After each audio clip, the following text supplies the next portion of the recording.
सेना के जवान ने पाकिस्तान की महिला से शादी की और यह शादी की बात उसने सेना से छुपाई, जिसे गंभीर अपराध माना गया। अब सीआरपीएफ के जवान को 41वीं बटालियन प्रमुख ने उन नियमों के तहत बर्खास्त किया है जहां जांच की जरूरत ही नहीं पड़ती। यह शादी दोनों ने बीते साल मई माह में वीडियो कॉल के जरिए की थी। इतना ही नहीं, यह जवान अपनी पत्नी को वीजा खत्म होने के बाद भी इंडिया में रखे था।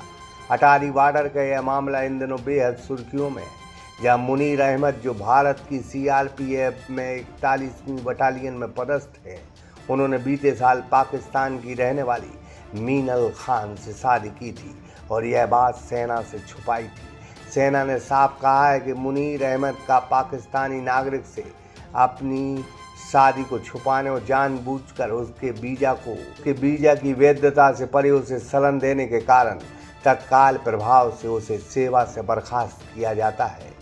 SPRS मोबाइल एप्लीकेशन अब आपके शहर सागर में कोई भी प्रॉपर्टी, वाहन खरीदना, बेचना या किराए से देना हो, इसके साथ ही आप कोई बिजनेस सेवा प्रदान करते हो तो उसका विज्ञापन हमारे मोबाइल एप्लीकेशन में अपलोड कर उसे देख सकते हैं। अधिक जानकारी के लिए संपर्क करें। बता दें कि मुनीर अहमद ने टूरिस्ट वीजा के तहत बाघा बॉर्डर से अपनी पत्नी मीनल खान को इंडिया में प्रवेश कराया था। मीनल खान का वीजा मार्च 2025 में खत्म हो गया था। बावजूद अपनी पत्नी को मुनीर अहमद ने अपने पास रखा और यह बात सभी से छुपाई। पहलगाम आतंकी हमले की वजह से भारत की कूटनीति के तहत पाकिस्तान के सभी नागरिकों को भारत से वापस पाकिस्तान भेजा जा रहा है। हमारे 26 नागरिकों की आतंकवादियों ने हत्या कर दी। उसी के चलते अब भारत सरकार पाकिस्तान के हर नागरिक को यहाँ से बाहर निकाल रही है। 2 माह में आए हुए मुझे। तो आपको वापस क्यों भेज रहे हैं? कह रही हैं कि ये मसला जो हो गया है इसकी वजह से मसला खराब हो गया, इस वजह से वापस पाकिस्तानी भेज रहे हैं। नेशनल है आप? हाँ जी, कितने लोगों को लेके आए साहब? 3 है। 3 हो टोटल। तो आपको इंडिया में क्या करने आए? शादी हुई है मेरी यहाँ पे। शादी हुई है कहाँ पे? तो आपका वीजा खत्म हो चुका है कैसे जी? आपका वीजा खत्म हो चुका है मैडम, आपका वीजा खत्म हो चुका है। अपना नाम नहीं, LTV। अपना नाम बता दीजिए। नाम बता दीजिए। नाम बता दीजिए। मनाल। तो आपको जबरदस्ती भेजा जा रहा है? मनाल रिपोर्ट किया जा रहा है। जाहिर है आपके सामने इस गाड़ी में आए तो जबरदस्ती ही है। तो पाकिस्तान कहाँ के रहने वाले हैं आप? सियालकोट के। सियालकोट। तो आपने LTV अप्लाई किया हुआ है या कैसे? हमने LTV अप्लाई किया हुआ है। हाँ, अंडर तो प्रोसेस कहाँ के JNK में कहाँ शादी हुई आपकी? बलवाल में। बलवा। कितने साल हो गए? माँ शादी को तो अभी 1 साल हुआ है। अभी मुझे यहाँ आए हुए 2 माह हुए हैं कल। इस तरीके से लाना है कैदियों की तरह, आप क्या यही कहना बात है ना, ऐसे ट्रीट कर रहे हैं जैसे क्रिमिनल है हम। चाहते हैं? मनाल जी, देखिए शादी हुई है आपकी, नहीं इस तरह जाना पड़ रहा है। जो लोग जिम्मेदार उनके लिए क्या कहेंगे आपको इस तरह हालात में? सजा उनको मिलनी चाहिए या हमें मिलनी चाहिए? इनके छोटे छोटे बच्चे हैं, वो इधर अंदर फंसी हुई हैं। ये हमारी अभी नई शादी हुई है, 2 माह हुए हैं शादी को। हमने LTV अप्लाई किया हुआ है, अंडर प्रोसेस आ रहा है और हमें ऐसे भेज रहे हैं नोटिस भेज के। ये तो गलत बात है ना। जिन लोगों के कारण आपको ये दिन देखना पड़ रहा है, कैसी सजा मिलनी चाहिए उनको? उनको चाहे जिंदा जलाएं, जो मर्जी करें, उन्होंने गुनाह किया, सजा हमें क्यों मिल रही है? तो सरकार से अपील करेंगे कुछ? सरकार से यही अपील है, जिनकी शादियां हुई हैं उनको यहाँ रहने दें, नेशनैलिटी उनको दें। आप LTV अप्लाई किए हुए आप उनको दें। जब सरकार ने यह कदम उठाया तब यह मामला सामने आया था। बीते दिन इंडिया से रिपोर्ट कर मीनल खान और मुनीर को बुलाया गया था, जहां उसकी पत्नी ने कहा है कि किसी की सजा हमें क्यों मिल रही है। आतंकवादियों को जो सजा देना चाहो दो, हमारे साथ तो ऐसा मत करो।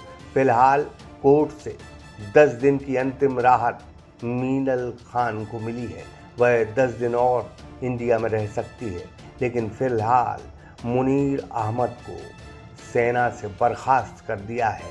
सीआरपीएफ जवान की नौकरी से उसे तत्काल प्रभाव से निकाल दिया गया है, क्योंकि उसने अपनी शादी छुपाई थी।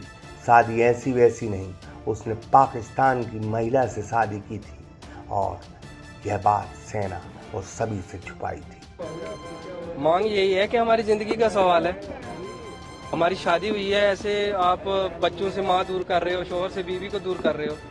हमारा क्या कसूर है? जिस हालात से लेके आ रहे हैं ऐसे नहीं, हमारा क्या कसूर है आप बताइए। सरकार को कम से कम जो मैरिड्स हैं, जो कपल्स हैं, उनके लिए सोचना चाहिए ना। जम्मू कश्मीर में रहते हैं, जी। हालात बने हैं, अभी टूरिज्म पे नहीं, काफी असर वो पड़ेगा। उसके तो सारी दुनिया खिलाफ है, उसके कौन खिलाफ नहीं है। आप कहाँ के रहने वाले हैं? आपने अपने हम भी उस चीज की उससे भी हम मतलब सारी दुनिया को दुख है, हमें भी दुख है, पर लेकिन ये अभी हम देखना इसमें हमारा क्या कसूर है। आपने अपनी पत्नी के मायके वालों से बात किया, उनसे ये अभी वो क्या करें, वो भी रो रहे हैं, उनको बताया आपने? वो भी रो रहे हैं, अभी बताया ही है कि ऐसा हो रहा है, तो वो भी रो रहे हैं, उनका वो क्या कर सकते हैं। सरकार को आपके थ्रू आवाज पहुंचनी चाहिए, सरकार को कम से कम कपल्स के बारे में सोचना चाहिए। लोगों को जरा सा भी रहम नहीं आ रहा बच्चे पर। वो कैसे रहेगा अपनी माँ के बिना बच्चा? कैसे रहेगा वो बच्चा अपनी माँ के बिना? आप खुद भी तो सोचो, बच्चे को बुखार में पड़ रहा है वो बच्चा, हर एक चीज यहाँ पर गवा है। वो बच्चा डॉक्टर के यहाँ से अभी अभी आया था। इतने भी बेरहम मत बनो, बहुत गलत कर रहे हो। वो माँ कैसे रहेगी? उसकी कंडीशन देखो आप लोग, मर जाएगी यार वो मेरी देवरानी भी है, मेरी भावज भी है। पाकिस्तान की कराची की थी, बच्चा इंडियन है। बच्चे को भेजना है, बच्चा करो नहीं, जुदा न करो। बच्चा फीवर में पड़ा हुआ है, कल से उसका बाप यहाँ से लेके वहाँ तक जा रही है, ले लेके अभी भी बच्चे को दवाई दिला के लाया। माँ से ही दवाई ले रहा है वो बच्चा, किसी और से नहीं ले रही है। अब किस तरह रुकेगा वो बच्चा? उन्होंने यही कहा है कि आप जो है माँ को भेजो, यहाँ माँ नहीं रुकेगी। आप कितने ही दिन के लिए रोकोगे, लेकिन निकलना ही निकलना है माँ को यहाँ से कम बच्चे को भेज दो। हम भेज रहे हैं माँ को, उसकी 1 साल का है, प्रेग्नेंट है वो। उसका यही टाइम है। अगर जो दूसरा नया बच्चा आ जाएगा तो फिर ये कहेंगे उसका प्रूफ लगाओ। इतनी जल्दी कैसे लगाएगा प्रूफ? फिर कह देंगे कि हमने तो जब कहा था, आप जब जा सकती थी। देना चाहिए, साथ देना चाहिए। सरकार ये देखे कि हाँ भाई माँ रहम करे बच्चों पे भी और माँ पे भी, कि हाँ भाई कोई कसूर नहीं है बच्चों का, माँ का कोई कसूर नहीं है। इनको क्यों सजा मिल रही है? क्यों सजा मिल रही है इसकी? हम सरकार को ये नहीं बुरा नहीं कह रहे, सरकार समझे, माँ को भी समझे, बच्चे को भी समझे। हम भेजने के लिए तैयार है, माँ जाने के लिए तैयार है। जो फैसला है सरकार ने जो फैसला करा है, अगर जो वो ये कह रही है कि पाकिस्तानी यहाँ नहीं रुक सकते तो हम भेज रहे हैं, वो रुक नहीं रही है, लेकिन वो कह रही है मेरे बच्चे को भेज दो मेरे साथ। अंदर भेजे, प्रूफ रखा है यहाँ पर उसका, बच्चे का पासपोर्ट हमारे पास है, वीजा हमारे पास है। साथ ही अपनी पत्नी का वीज़ा खत्म होने के बाद भी वह उसे अपने पास रखे था, जो सरासर देशद्रोह कहलाता है। देशद्रोह। सागर एक्सप्रेस न्यूज की ब्यूरो रिपोर्ट।